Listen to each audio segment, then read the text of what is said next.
จนเมาแต่เก่ายังบอกให้หน้าให้มีพันยาการด่านั้นได้สามีต้องเข้าหากันบ้านมาโดดแล้วคนดีมาบ้านเก่าเดือนนี้คนดีอายอยากเอานำบ่เนื้อบ่ฝันสิเป็นดองกันตอนนี้ใบหน้าคนดียังอยู่ในความทรงจำจำได้บ่ล่ะลอยข้ามน้ำไปหาคนงามกินขอทุงยาหากน้องแท้แต่บ่ได้ค่าถึงบ่ได้เจ้าได้มาบ้านเก่ายังมีแหงอยากเห็นคำแพงเป็นผู้จังใดเดนานน้องเอาผัวก่อนย้อนพ่อแม่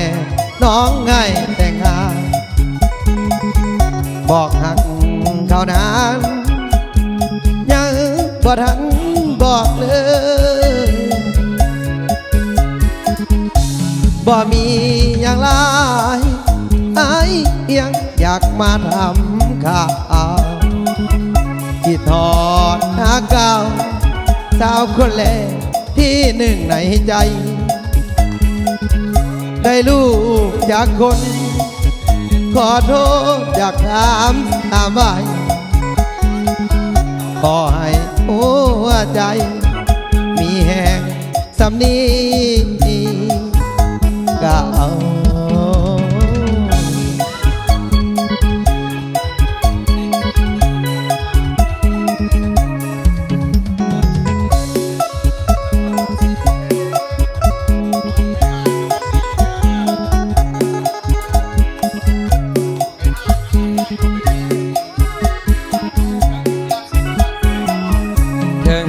บ่ได้เจ้า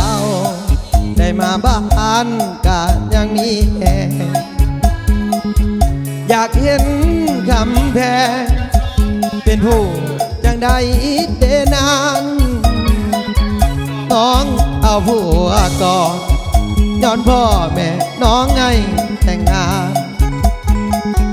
บอกหักเขานั้นยังบ่ทันบอกเลยบ่มีอย่างไรไอ้เพียงอยากมาถามข่าวคิดทอดหา